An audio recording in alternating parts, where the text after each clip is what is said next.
While Stephane Roncada leads our 125 main from Pontiac, Michigan. Last week's winner, number 27, Michael Brandis, is trying to hang in there with a very sore wrist. Now he's starting to fade a little bit. He's got quite a distance before the next rider can catch him, so I think he's just going to put it into cruise control here and just try to forget about this week, put it behind him, and move on. It's just survival for Brandis, and it's acceleration for Roncada. He still has not slowed down very much, even though he has drawn a big lead. No mistake. Good pace everywhere. You hear him onto the power early, feathering that clutch. Good timing through the whoops. Just fast enough to maintain that lead. Almost a 7-second lead for Roncada. Now he's been able to consistently stay under a minute. His lap times are coming in around 59 and a half every time. And for Sellards back in second, he's turned those lap times as well, but he's had a few 1 minute 101s. Those are the ones that have helped Roncada build this lead, and Sellards has been unable to get that time back. Roncada, very fast, compact riding style. He's one of the smaller guys in the circuit, muscles the bike around a little bit, but here and there there's little spots of incredible finesse, being able to put the bike exactly where he wants, hit the same line every time, but he does ride a little bit more stiff than some of the other riders. And Travis Pastrana trying to make his way closer to Ernesto Fonseca in third.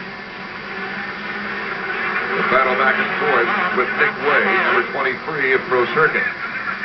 Anxious to see how Travis handles this pressure. Well, actually, it was Wade that made a mistake back on the straightaway there. Look at Travis. He's one of the hills, yes. Just tries to bonsai into those loops, stay on the top, and as soon as he loses his momentum, instead of trying to pick it back up, he starts timing those jumps. Like jumps, those loops are so big this week, he's able to pick the front wheel up and bounce the back tire through there, like the way we saw Villeman doing earlier. Pastrana picked that rut perfect on the jump. Doesn't look like he's tiring. He still looks like he's charging to me. Now he doesn't have that pressure from Way. He's be able to focus a little bit more forward. It's a long ways to go up to Fonseca. The young man who broke into Supercross, the most highly publicized athlete to ever come into the sport professionally. And right now, here in the second round, he's showing the cool, much more relaxed than he did in the first round.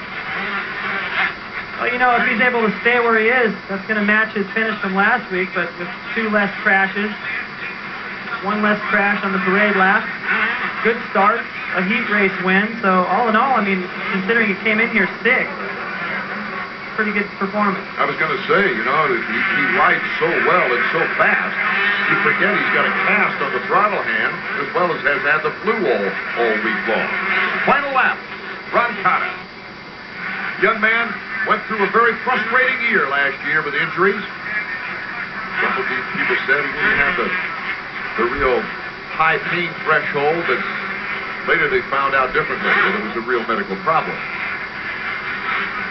Yeah, he has definitely battled through some hardships. He's got it under control now. I mean, he looked fast last week. He just didn't get the best start and getting hooked up with his teammate.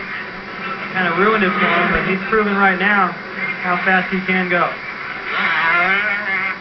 Not very far away from a victory for Stephane Roncada. Roncada, the young man who lives about an hour south of Lyon, France. A knack for Roncada. You don't see the 125 guys doing it. And he takes the checkers for his first win of the season. And right behind him, slowing down, is Brock Sellards, number 18. His second place finish in 2 races. Roncada extremely happy right now. He'll toss the goggles into the crowd. There's Fonseca, his teammate. Not too happy riding by him, but he placed on the podium in 3rd. Taking a look at our Suzuki result page, Roncada leads off the list. Brock Sellards in 2nd. Ernesto Fonseca. Travis Pastrana, the same finishing mark as David Bailey noted earlier. And Nick Way rounds out the top 5 with the last week's winner, Michael Brandis, in 6th. Let's go down to Davey. All right, Stephane, I know that's the ride you've been waiting for 2 years for. Congratulations on the Pontiac win. Yeah, you know, my Yamaha 125 is working awesome. I put a great start because of it tonight, and I had surgery on my arm last year. My arm pumps are gone now, it's not an excuse anymore, and I'm happy I can prove tonight I can win without letting go at the end, so that's one of the best nights of my life. I mean, I'm so happy right now. It's great for me and the team, it's just awesome.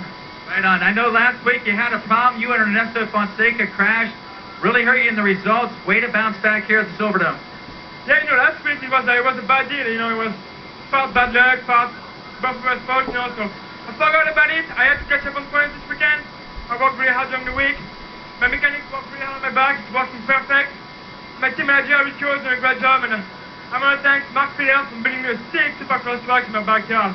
Without him, I couldn't have done it. And of course, Eric Q and Phil Adderton here to sponsor me and push me all the time, and it's great to have guys like that behind you. And I want to thank my girlfriend, my parents, everybody that's helping me out this year. It's great. Good job, Stephane. Thanks, thanks a lot to you, Jim. 7 rounds of 125 action, 7 different winners, and we have a new points leader as Brock Sellards takes over the lead of the 125 points race. Brandis still in 2nd, Roncada in 3rd.